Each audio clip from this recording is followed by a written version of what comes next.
Arrow missile करना यहां खतरे से खाली इसलिए नहीं क्योंकि लिटनी नदी के दक्षिण में भी जनरल कुलकर्णी कम से कम 2 लाख लोग रहते हैं, जिसमें 75% तो वहां के शिया मुसलमान ही हैं जो हिजबुल्लाह का साथ कई बार देते हैं। तो ऐसी परिस्थिति में क्या ग्राउंड ऑपरेशंस के अलावा कोई और विकल्प था इस समय इजराइल के पास? गौरव, हिजबुल्लाह का दबदबा है साउथ लेबनान में और साउथ बेरूत में और बेका वैली, ये 3 जगह है जहां पे हिजबुल्लाह का पूरा दबदबा है।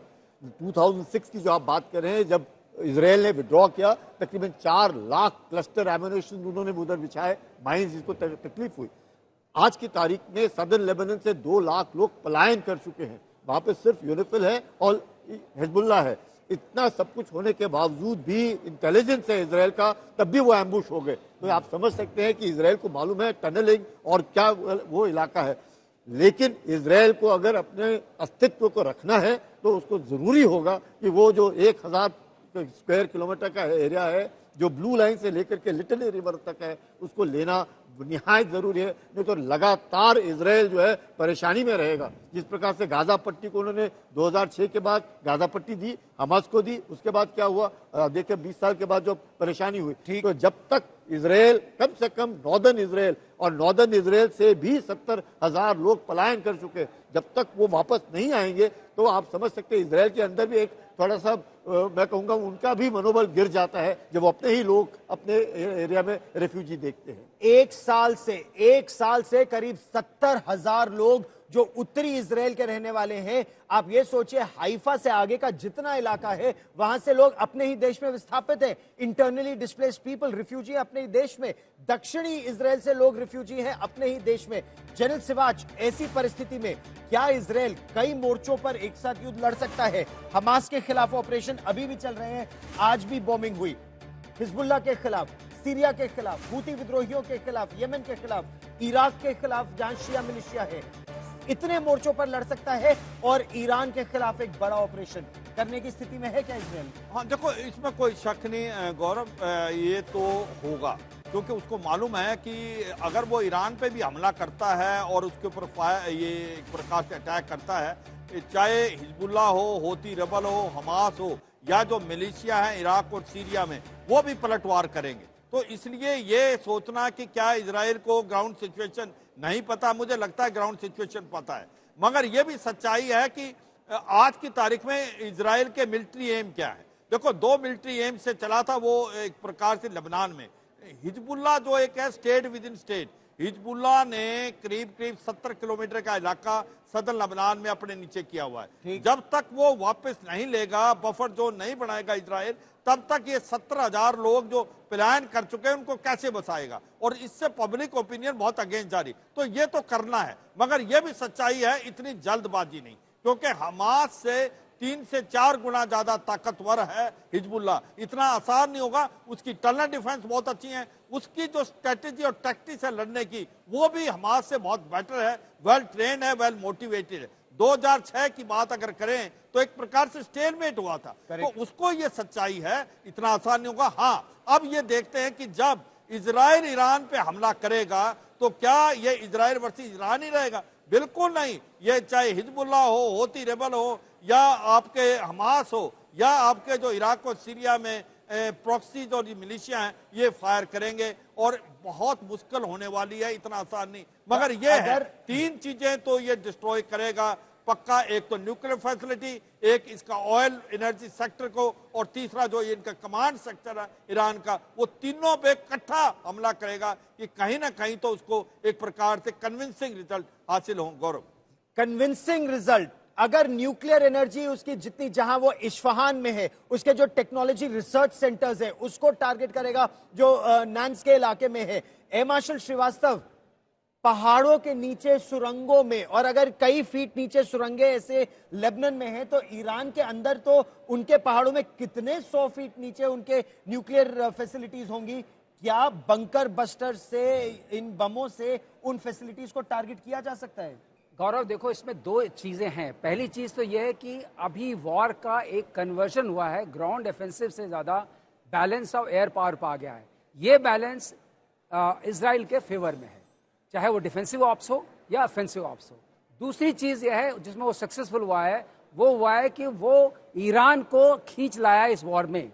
अगर ईरान आता है तो जरूर यूएस का इंटरवेंशन होगा, जरूर होगा। कोई भी और सरकार हो चाहे, कोई भी सरकार हो, सरकार से कोई मतलब नहीं है। ले एक चीज और भी है, जो अगर आप चैटर देखिए जो मीडिया में, यूएस मीडिया में जो चैटर हो रहा है, उसमें खास बात ये हो रही है कि ईरान अब सिर्फ 4-5 हफ्ते अवे है from making the nuclear weapon. Correct. इसका मतलब वो लोग इस कोशिश में है कि उसको रोका जाए। इस वक्त वो सिचुएशन है। अगर उस बिंदु को आप जोड़ते हैं तो शायद इंकरेजमेंट मिलेगा इजराइल को, चाहे पब्लिक ओपिनियन में बाइडेन जो भी कहते रहे कि आप उस चीज को न्यूट्रलाइज करिए। अब न्यूट्रलाइज करने के लिए 3 ऑप्शंस हैं। पहला ऑप्शन है कि financially, that is oil sector को अटैक करो, दूसरा न्यूक्लियर फैसिलिटी को करो, और तीसरा जो उनके R&D सेंटर्स हैं, वेपन मैन्युफैक्चरिंग है, उनको अटैक करें। ये अटैक मैं नहीं सोचता हूं कि इसकी प्लानिंग अभी हो रही है, इसकी प्रायोरिटी अभी हो रही है। प्लानिंग जब उन्होंने नसरुल्लाह पर अटैक किया था तो दे वर वेरी श्योर कि क्या होगा, बिकॉज नसरुल्लाह का अटैक ईरान के लिए इससे ज्यादा लेट डाउन नहीं हो सकता है। तो They had to. ये उनके पास इस तरह का वेरविदोर ये- है कि एक साथ मल्टीपल हाँ, टारगेट जहां अब ये सवाल आता है, और उधर आप देखिए रेड सी में presence of naval forces combined has increased to a very high level. That means they are going to attack Iran in case Iran tries to do anything. So अगर इन सबको आप जोड़ते हैं, elections in US priority to neutralize his weapon capability of nuclear and presence in Red Sea, अगर इस सबको करते हैं तो आपको ये लगता है कि imminent, I would say imminent है कि एयर अटैक्स होंगे। प्रायोरिटी क्या होगी ये सोच इमिनेंट रहा हूं। माने कभी भी ये बड़ा हमला हो सकता है ईरान पर। मिसाइलों से हमला होगा, लड़ाकू विमानों से होगा ये हमला, और किस पर होगा ये हमला, एक बकायदा सूची कहा जा रहा है इजराइल के पास तैयार है। जनरल शोई अगर बात करें तो नांडास में उनका न्यूक्लियर इनरिचमेंट प्रोग्राम है, इस्फहान में न्यूक्लियर टेक्नोलॉजी सेंटर है, मिलिट्री इंडस्ट्रियल कॉम्प्लेक्स है इस्फहान में।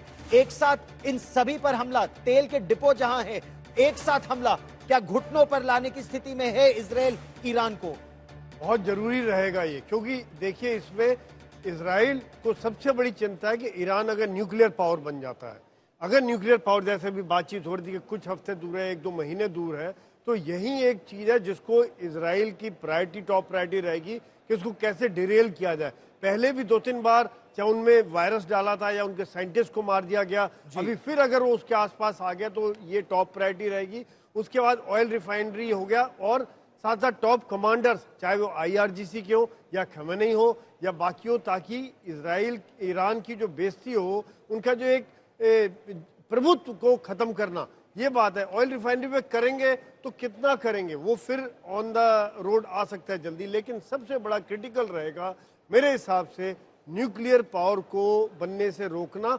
और क्या वो जहां रेडिएशन वाली जगह पे करेंगे या रिसर्च सेंटर पर करेंगे, ये देखना वाली बात है, क्योंकि रेडिएशन वाला जहां से खतरा है उस पे शायद ना करें। और क्योंकि अमेरिका के राष्ट्रपति जो बाइडेन भी, जनरल मिस्टन ये कह चुके हैं कि परमाणु केंद्रों पर हमला न हो, अमेरिका उसके पक्ष में नहीं है। लेकिन क्या इसको यह माना जाए कि हाथी के दांत खाने के और दिखाने के और? अमेरिका पब्लिकली तो बोलेगा मत करो, लेकिन अमेरिका भी चाहता है कि ईरान परमाणु देश ना बन जाए। बिल्कुल, ये लड़ाई जब शुरू हो चुकी है और ये एक स्ट्रेटेजिक ऑब्जेक्टिव था इजराइल का कि ईरान ये लड़ाई में शामिल हो। अब वो जब अचीव हो गया है, काउंटर अटैक जब ये इजराइल करेगा, आप देख लीजिएगा पूरे इस काउंटर अटैक में अमेरिका का बहुत बड़ा हाथ होगा। पहली बात, इनके जो एयर डिफेंस सिस्टम्स हैं इनको जैमिंग करेंगे, इलेक्ट्रॉनिक वॉरफेयर पीक कैपेबिलिटी में इस्तेमाल की जाएगी। जब ये अटैक होगा कि जो इनका कमांड कंट्रोल स्ट्रक्चर है, जो उनका इलेक्ट्रॉनिक कम्युनिकेशन स्ट्रक्चर है, इसको बिल्कुल ध्वस्त कर दो। ठीक। और साथ ही जो अमेरिका का रोल रहेगा, देखिए सारी टारगेट्स ऑलरेडी आइडेंटिफाइड हैं, न्यूक्लियर टारगेट्स भी, और अमेरिका साफ चाहता है कि ईरान को न्यूक्लियर रिएक्टर या न्यूक्लियर वेपन ना बने। तो जो बोलना है और जो एक्चुअल ग्राउंड है उसमें बहुत फर्क है। बोलने के लिए ठीक है, लेकिन ऑन ग्राउंड न्यूक्लियर अटैक होगा। लेकिन आपने बड़ा अच्छा सवाल एक उठाया था, वो जो नटांस टनल्स वगैरह हैं, बहुत गहरी टनल्स बनाई हुई है, ये एफिकेसी GBU-72 बॉम्ब्स की कितनी होगी वो ऑन ग्राउंड हमें पता चलेगा जब एक्चुअल अटैक होगा। तो एक्चुअल अटैक होगा, ऐसे में रूस और चीन की क्या भूमिका होगी? क्योंकि रूस और चीन, खासतौर पर रूस, ईरान का बेहद करीबी समझा जाता है, और रूस के एक बेस पर सीरिया में अटैक हुआ है। जनकुल करनी देखिएगा, ये फर्स्टली ये जो न्यूक्लियर इंस्टॉलेशन है ईरान के अंदर, ये कम से कम किलोमीटर या 1.5 किलोमीटर नीचे है और इतना आसान नहीं है। चाहे बंकर बर्स्टिंग से आप नसरुल्ला को मार सकते हैं, पर वो जो बम है इतने 1.5 किलोमीटर नीचे जाकर के न्यूक्लियर इंस्टॉलेशन बर्बाद नहीं कर सकते हैं। दूसरा, रूस जो है वो कंप्लीट एयर डिफेंस S-400 जितने भी ईरान को देने की कोशिश करेगा। तीसरा, चीन का 25 साल के लिए $400 बिलियन का क्रूड ऑयल का डील है चीन के साथ, तो ईरान और उधर है। तो हम लोगों का ये सोचना कि ईरान के ऊपर हम इजराइल जो कुछ करेगा, इजराइल ने must not under estimate the enemy. Iran ने भी अपना पूरा किया है। आप ईरान के ऊपर इस तरह का हमला करेंगे, हिजबुल्लाह के पास सारे अगर रॉकेट 1.5 लाख में से कम आज की तारीख में 1 लाख से कम नहीं होंगे। तो आप कितने भी हो, अनगाइडेड हो, जैसे वो जब जाएंगे, कितना भी आयरन डोम हो, कितने भी एरो हो, कितना भी कुछ हो, मुश्किल होगा। Israel must not bite more than it can chew for a very बड़ी सिंपल बात, रीजन। ये बड़ी बात। लेकिन अमेरिका क्या चाहता है, क्योंकि ईरान अब इस युद्ध में आ चुका है। एक और महत्वपूर्ण सवाल जनरल सिराज, इस समय आईएनएस शार्दुल, भारतीय नौसेना का जो जहाज है, आईएनएस तीर और इंडियन कोस्ट गार्ड शिप जो है वीरा, वो ईरान के पास फारस की खाड़ी में एक मिलिट्री ट्रेनिंग मिशन पर है। ऐसी परिस्थिति में इनकी ऊर्जा की जरूरत और इनकी हिफाजत, इनकी क्या भूमिका रहेगी, या इनको भारत अब जल्द यहां से खींच लेगा? देखो, सच्चाई यह है कि भारत इस लड़ाई में इन्वॉल्व नहीं होना चाहता, क्योंकि देखो भारत तो नहीं चाहता ये लड़ाई फैले, क्योंकि भारत को सबसे बड़ा नुकसान होता है। भारत के 80 से 90 लाख के लोग काम कर रहे हैं वेस्टर्न एशिया में। उसके बाद दूसरा है चाबार पोर्ट, हम ऑपरेट कर रहे हैं ईरान के साथ, जो कि मिडल ईस्ट और नॉर्थ साउथ ट्रांसपोर्ट कॉरिडोर को जोड़ता है। ईस्ट यूरोप और रूस के लिए सबसे अच्छा रास्ता है, और इसी प्रकार से इजराइल के साथ भी हमारे अच्छे रिलेशन है। मगर यह सच्चाई है कि अगर हम ये देखें कि इजराइल की क्या काबिलियत और क्षमता है कि वो न्यूक्लियर फैसिलिटी ईरान के बर्बाद कर दे, मुझे लगता है गेम ही वो है। आज तक वो तैयारी उसकी कर रहा है, और मुझे लगता है ईरान ने बहुत बड़ी गलती कर दी इसमें आके।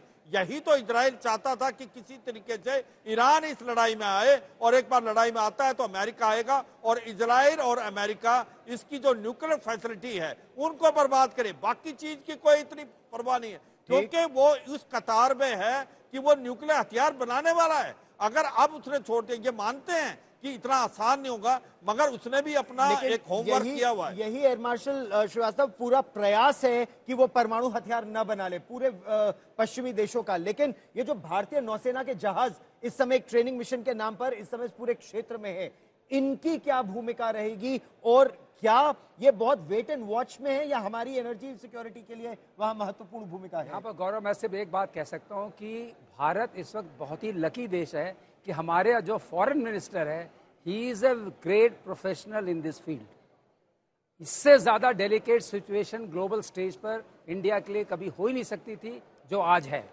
लेकिन इसमें हम पार्टिसिपेट नहीं करेंगे, इसका resolute I can understand will be the government of India posturing. But जो आप बात कर रहे थे अटैक करने की, तो मैं ये नहीं कह रहा हूं कि अटैक एयर से होगा या स्पेस से होगा। There are lot of FLA kind of autonomous weapons, ठीक, which can do the terrain following within the as the man goes.